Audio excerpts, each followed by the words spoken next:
நம்ம என்ன பார்க்க போறோம்னா சூப்பரான क्वेश्चन ஒன்னு பார்க்க போறோம். இது ஃளைவீல் டாபிக்ல வரடா. இது the ratio எப்பவுமே வந்து ஒரு காம்படிட்டிவ் எக்ஸாம்ல என்னென்ன விஷயங்கள்லாம் முக்கியம் அப்படின்னு பாத்தீங்கன்னா ரேஷியோ அப்படின்னா முக்கியம், ப்ராடக்ட் அப்படின்னா முக்கியம், ஃபேக்டர் அப்படின்னா முக்கியம், கோஎஃபிஷியன்ட் அப்படின்னா முக்கியம். சோ இந்த மாதிரி முக்கியத்தை கண்டுபிடிக்கிற சிறப்பான டேர்ம்ஸை கண்டுபிடிக்கிற குணம் நமக்கு வரணும். ஒரு இன்ஜினியர் நான் இன்ஜினியர் ஆயிட்டேன் அப்படின்னா இந்த இருக்கிற பாடத்துல சிறப்பான விஷயம் எது அப்படின்னு கண்டுபிடிச்சாதான் நீ இன்ஜினியர். இல்ல சார் நான் அட்டை டு அட்டை ஃபுல்லா படிக்கிறேன் அப்படின்னா அது பண்ணி பொழுது போயிட்டே இருக்கும். 5 வருஷம் ஆகும், 10 வருஷம் ஆகும். அதெல்லாம் கூடாது. நமக்கு சீக்கிரமா செட்டில் ஆகணும், சீக்கிரமா நம்ம வாழ்க்கையை நம்ம வாழணும். சோ முக்கியமானதை கண்டுபிடிக்கணும், சிறப்பானதை கண்டுபிடிக்கணும். ஏன்னா காம்படிட்டிவ் எக்ஸாம்ன்றது ஒன்லி சிறப்பான விஷயங்களை மட்டும்தான் கேட்பாங்க. சிறப்பான விஷயங்களை நம்ம படிச்சா நம்ம வாழ்க்கையில நம்ம சிறப்பிக்கப்படுவோம் அப்படின்னு தெரிஞ்சீங்க. ஒரு சிறப்பான சம்பளம் கிடைக்கும். ரேஷியோ, ப்ராடக்ட், ஃபேக்டர், கோஎஃபிஷியன்ட்லாம் முக்கியம். இங்க என்ன கேட்டிருக்காங்க அப்படின்னா ரேஷியோ அப்படின்றத கேட்டிருக்காங்க. இந்த கேள்வியில ரேஷியோ, அதனாலதான் இது முக்கியமான கேள்வின்றதே நமக்கு தெரியும். இது ஏன்டா கேட்டாங்க? எத்தனையோ கேள்வி இருக்கு, லட்சம் கேள்வி இருக்கு, கோடி கேள்வி இருக்கு. அதுல இந்த கேள்வியை ஏன் கேட்டாங்க அப்படின்றத இது முக்கியமான கேள்வி. சிறப்பான கேள்விகளை படித்தால் சந்தித்தால் சிறப்பிக்கப்படுவீர்கள். சரி பார்க்கலாம் கேள்வி என்னன்னு பார்ப்போம். Ratio of maximum fluctuation of energy யார் இவன் அப்படின்னு பாத்தீங்கன்னா சிஇ அப்படின்னு சொல்லமா அழைப்பாங்க. சிஇ அப்படின்னா அழைப்பாங்க. It is a maximum fluctuation of energy by work done per cycle. ஒரு சைக்கிள்ல உள்ள சைக்கிள். இப்போ இது E1 minus E2 divided by W அப்படின்றது W per cycle அப்படி இருக்கலாம். இதான் coefficient of fluctuation of energy கான ஒரு அற்புதமான formula.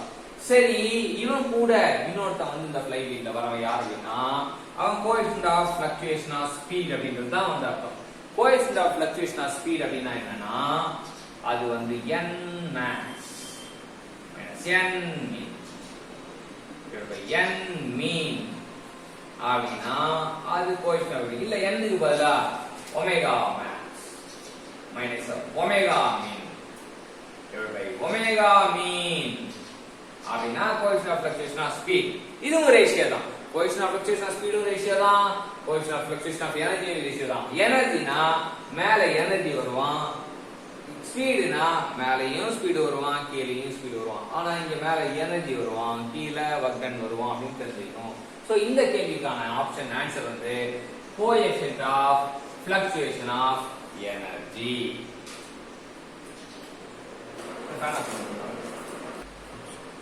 Good morning champion, this is Professor Asu. இந்த பெண்ணை பார்க்க சூப்பரான ப்ராப்ளம் பார்க்க போறோம்.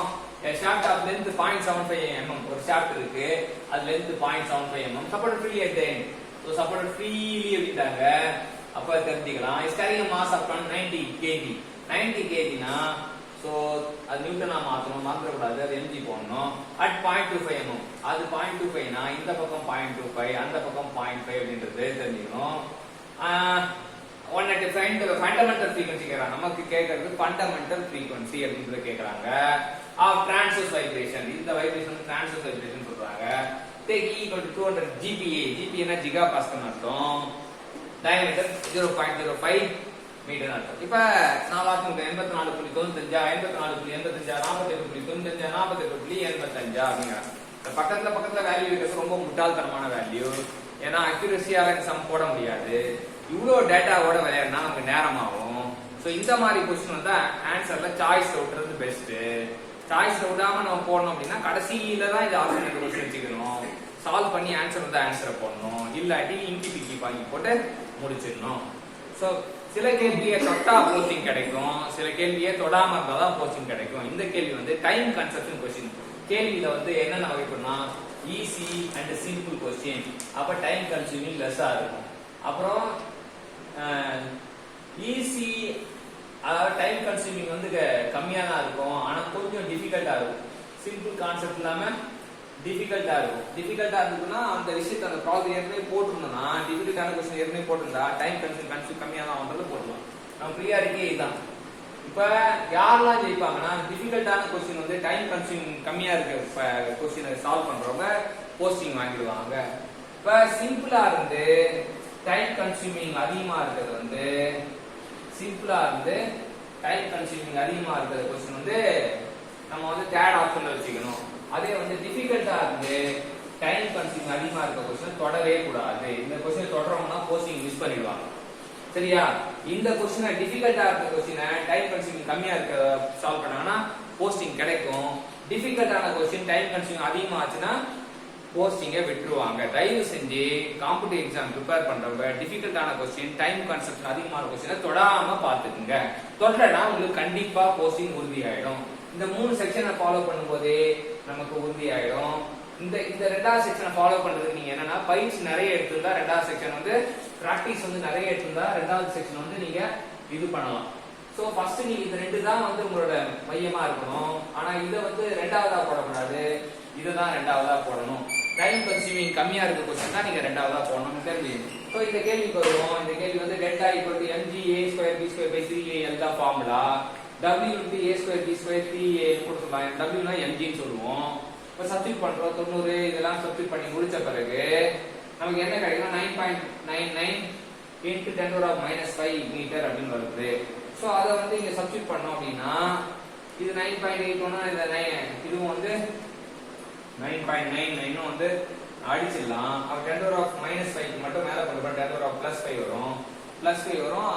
அது 10⁻+5 வந்து நமக்கு என்ன வரும்னா divided by 2π போட்டோம்னா 49.88 ஹெர்ட்ஸ் வருது. So option is D. நல்லா தெரிஞ்சீங்க. இதான் வந்து உங்க காம்படிட்டிவ் எக்ஸாம் ஸ்ட்ராட்டஜியான இது. இந்த கேள்வி நீங்க சிம்பிளா இருக்கு, டைம் லெஸ்ஸா இருக்கு, ஈஸியா போட்டுருவீங்க. சிம்பிளா இருக்கு, டைம் கன்சியூமிங்கா இருக்குது ரெண்டாவதா போடக்கூடாது. டிஃபிகல்ட்டா இருக்குது, டைம் லெஸ்ஸா இருக்கிறதா ரெண்டாவது போடணும். மூணாவது சிம்பிளா டைம் அதிகமா இருக்குது மூணாவது போடணும். டிஃபிகல்ட் டைம் அதிகமா இருக்குது விட்டுடணும். டைம் இருந்தா அதுக்கு 1-2 ஆப்ஷன் வந்து போடலாம். இல்ல நெகட்டிவ் மார்க் எக்ஸாம் இங்கி பிங்கி பாங்கில முடிவு பண்ணலாம். இல்லனா நெகட்டிவ் மார்க் இல்லனா நீங்க வந்து எதை வேணா ஆப்ஷன் நீங்க போட்டு வேண்டாம். நெகட்டிவ் மார்க் கொஸ்டின்ல ஆன்சர் வந்தா மட்டும் தான் போடணும். நெகட்டிவ் மார்க் எக்ஸாம்ல நெகட்டிவ் மார்க்கே வாங்காம இருக்கணும் தான் போஸ்டிங் கிடைக்கும்.